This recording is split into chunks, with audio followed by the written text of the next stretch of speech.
He's not selling out. No, he's buying in.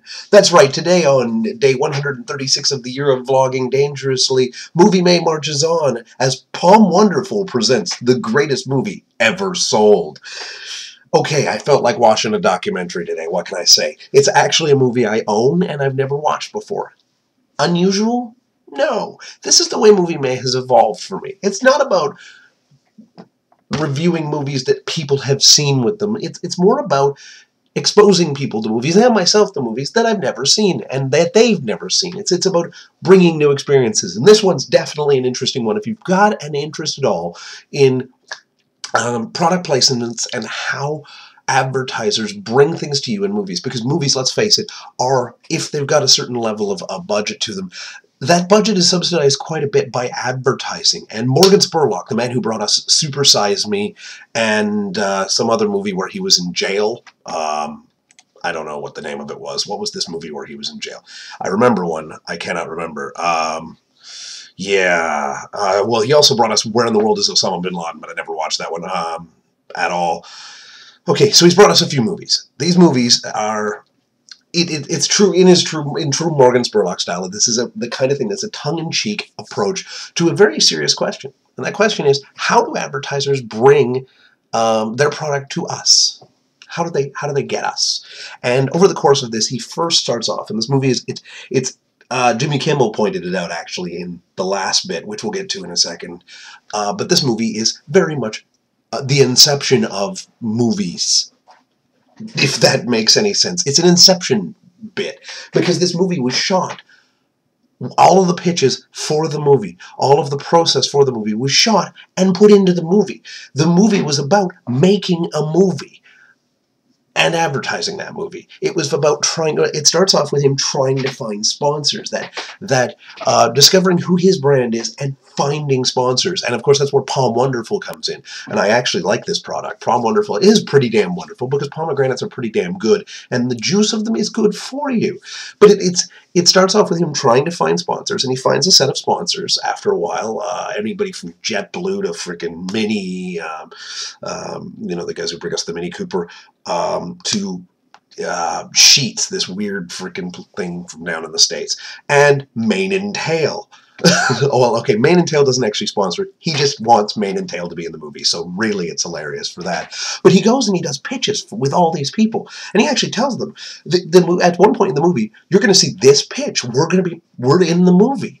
And it's very transparent and approachable that way, and I like that. Of course, it's put together in a way to present a narrative, but it's a very transparent narrative, and it moves on from him first finding his sponsors to then realizing, oh crap, I have to please all of these sponsors, to then trying to fulfill the contractual obligations of the sponsors, and then to ultimately sponsoring something himself, and not just anything. He sponsors a high school district, a whole district.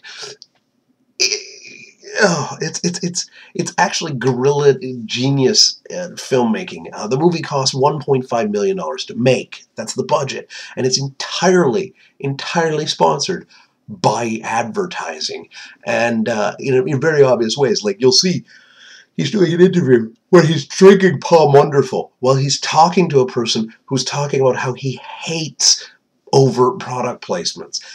That's awesome. That's fun. He talks to anti-advertising advocates in the restaurant / gas station chain that sponsors. He has a contractual obligation at one point. Let's see. He has a contractual obligation to only eat Amy's Pizza when he's eating regular meals in the movie. He has to drink Palm Wonderful and actually does go to the point of blurring other drinks out in it. As soon as Palm becomes a sponsor. Before that, not so much, but once they do, bam, everything else is blurred out. He cannot disparage the country of Germany. Has to stay at Hyatt hotels. Has to fly with JetBlue. And these are the things that would happen in the actual movie, and he gets caught up in it, and it's great. But at the same time, he talks to some towering intellectuals. He talks to Noam Chomsky. He has extensive interviews with Ralph Nader. He talks to professors. He talks to advertising executives, media moguls. He talks to a bunch of directors about their experiences with product placements, and he digs down to the core of it while showing you exactly what the issue is. He digs down further and it stimulates your brain, and then Oh my God, he gets an MRI while having advertisement pumped into his brain to show the effects of trailers on your brain to try and make the perfect trailer. Even the trailer employed these techniques. And the movie Inception part really comes down to it. The craziness is, at one point he pitches to Palm that he would show up on late night television wearing a suit that was like a NASCAR suit that had sponsorship logos, and Palm would be right out front. And he would show up to a show and he would do the pitch for the show. He'd do the pre-movie hype like that. That appears in this movie 1 week, not even a week, before the movie saw theaters. He was on Jimmy Kimmel's show, doing the pitch, talking about how in 1 week it would be in theaters. That's pretty crazy for movie making. And I've rambled on long enough at this point. It's a freaking documentary. Come on. You'll watch it or you won't watch it. This is the thing with Movie May. I'm going to get on to real things pretty damn soon here, because we're coming up on the end of the month. It is the 26th of the month, so soon those of you who are craving a little bit more of my random ridiculousness will get it. But for now, I have, as usual, been the Serial Killer. Questions, comments, concerns, death threats, you know where to put them in the comments section below. And if you can know one thing for sure, it's, well, two things for sure. I'm about to eat a pickle for some reason, and I will see you tomorrow.